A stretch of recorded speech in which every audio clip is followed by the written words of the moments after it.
The story of the boy who survived has become one of the most beloved films of our generation. We grew up together with the characters of the picture and were looking forward to the release of a new film. As a result, we got 8 beautiful paintings full of magic that we will never get tired of reviewing. Well, such a large franchise, respectively, has a lot of interesting facts and behind-the-scenes stories, which I want to tell you about in this video. For those who are on my channel for the first time, we have formed a certain tradition here. If you learn something new from the video, you like it. If you already knew everything I'm going to tell you, you can put a dislike with a calm soul. This is a kind of motivation to create better content. Well, now, let's get started. Let's start, I think, with how our main characters got their roles, because they were looking for a boy for the role of Harry for a very long time, since they auditioned 300 children. At that time, Steven Spielberg wanted to make a film adaptation about Harry Potter and he saw Joel Osment in the role of Harry Potter Haley. This is the star of the movie The Sixth Sense. But they disagreed with Rowling, so the search continued. The most interesting thing is that David Heyman accidentally met Daniel Radcliffe with his parents at the theater. The boy seemed to him curious, funny and full of energy, so he convinced Radcliffe's parents to bring him to the audition. And then you already know for yourself. Probably the most interesting audition was with Rupert Grint, as 10-year-old Grint sent a video to his audition. He shot a video in which he first portrayed an acting teacher, then recorded a small scene that he invented himself, and at the end he read a rap about how much he wanted to play Ron Weasley. In order to find new talents, the casting department went to visit English schools and arranged auditions for students there. When the audition was held at the school where Emma studied, she simply did not come to it, despite the fact that all her classmates participated. But Emma was not interested to participate in this film. But fortunately, the reason for the casting was persuaded by the class teacher, so she came to the audition last and eventually got into the film. As the actors themselves told, due to the fact that they grew faster than the Harry Potter picture itself was filmed, they were forced to make casts of their teeth so that in case of loss or some other situation with baby teeth, they could make them false teeth so that there was no noticeable difference in frames. The Great Hall, where our heroes often dined, was one of the very first film sets. And how big he is in the movie is not special effects. The hall is actually very large, 22 London double-decker buses can fit inside it, and it took about 100 tons of plaster to finish the walls. In addition, this playground was in all parts of Harry Potter and it was necessary to make sure that it did not fall apart from constant walking on it. Therefore, it was decided to lay out the floor of this site with York stone. This suggestion was made by the artist of the painting Stuart Craig.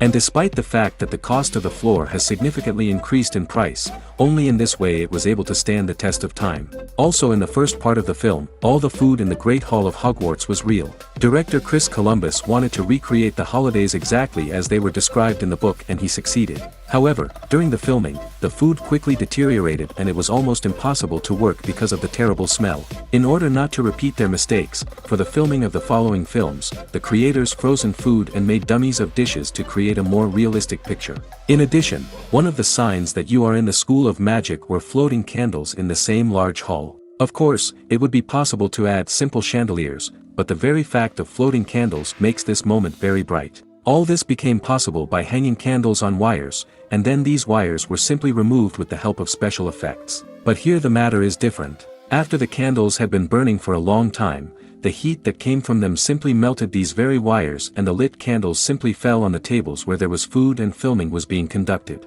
Therefore, in the future, the creators relied entirely on special effects, so as not to bother once again. One of the memorable moments was when we first see Hogwarts.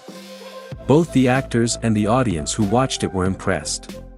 Unfortunately, this building is too big to bring it to life, but with the help of special effects, it was possible to shoot some scenes. Hogwarts was made on a scale of 1 to 24, and it took 7 months of work to create the layout, on which 40 people also worked. All this was necessary in order to display many small details, for example, lights in the castle towers, real gravel around and vegetation. Also, as the plot progressed, the layout itself changed, and each such transformation took 3 to 4 months of work. And I would like to talk a little bit about the incredible work of the people who were engaged in creating props in Harry Potter. The props team created an incredible number of handmade items specifically for the filming of the film. For example, 17,000 boxes of wands were created for Lavender's store, each of which was hand-signed, as were bottles of Dumbledore's memories. In all parts of Harry Potter, Daniel Radcliffe used about 160 pairs of glasses and plus or minus 65 different wands for magic. And besides, every magic wand in Harry Potter is unique.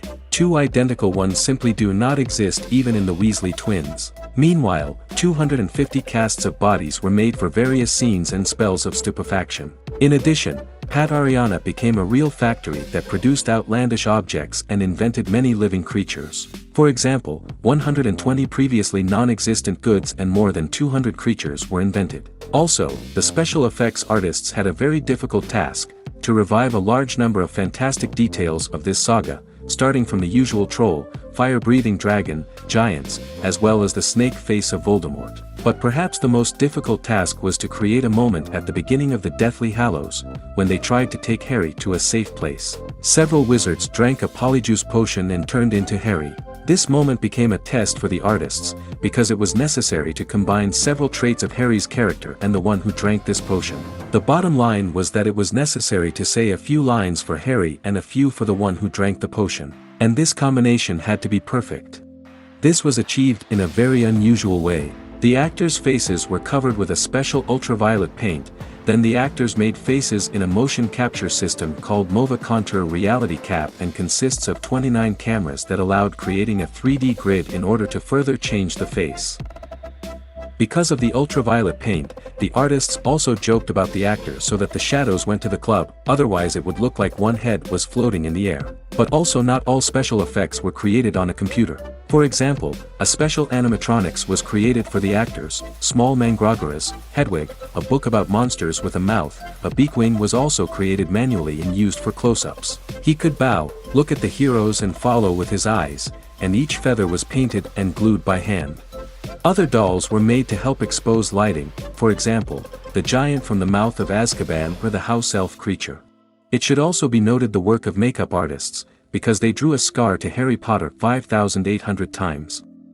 As Radcliffe said in an interview, in the first 2 films, the scar was usually painted, and then they used a tool like glue to keep the scar in place. But to be very precise, the scar was painted to Radcliffe himself 2,000 times, and everything else was painted as an understudy. By the way, an interesting and piquant Easter egg is in the credits of The Prisoner of Azkaban. At the very end, we see how the tracks move around the map, and if you look closely, then in the left corner you can see how 2 students are facing each other, and it's strange that one pair of legs is spread apart, and the second is standing between them. This arrangement of the legs made many people turn on their imagination and think about the most obscene things. But once Wetherell immediately explained that he didn't mean anything vulgar and it's just 2 students hugging. Apart from the fact that Harry Potter is already different from all his peers, he is still constantly told that he has his mother's eyes. The book said that Potter's eyes were green, like his mother's. The filmmakers tried to embody this in the picture, but as it turned out, Potter was allergic to lenses and it was decided to leave Harry's blue eyes in the film. But everything worked out very well, because the actress who played the role of Harry's mother also has blue eyes, so this is perceived more than normal in the film. By the way, Harry Potter's mother could have been played by J.K. Rowling herself, but she refused the role because for those who know what the writer looks like, it could violate the reality that was created by the film. Sometimes improvisation fits pretty well into the tape and is left in the film as if it were necessary. You probably noticed that the strangest and most tender scene was in the second part of the Deathly Hallows, where Voldemort greets Draco in his squad and hugs him in an unusually strange way. It immediately catches your eye. The reaction of the fight of Malfoy, which you see in the film, is quite real, because it was an improvisation by actor Ralph Fiennes, after which the fight froze in misunderstanding of what was happening. It was perfect for this scene, so they didn't cut anything and left it as it is. You know, the role of Bellatrix Lestrange seems to have been specially written for Helena Bonham, since in this role she revealed her acting abilities to the maximum. She approached each scene with passion and played it out from the first take, but this passion led to bad consequences during the filming of the scene where she holds Longbottom while threatening him with her wand. But she overdid it a little, deciding to stick her wand in the actor's ear. Yes, it might have been very threatening, but with such an outburst she provoked the rupture of the actor's eardrum, so she did not improvise anymore. And if J.K. Rowling hadn't been persistent, then quite possibly we wouldn't have seen a single picture of a boy who survived because her first book was rejected by publishers 12 times before it was published. I bet none of the publishers could even think that Rowling would become a billionaire by writing these books. And this video comes to an end. If you liked this video, do not forget to like it, and also subscribe to the channel if you have not subscribed yet. Also, if the video gets a lot of likes, I will make the second part, because there are a lot of interesting moments from the filming of Harry Potter and from the universe itself, so I did not put everything in one video, but I will definitely release the second one if you like it. And with that, I'm saying goodbye to you, see you soon.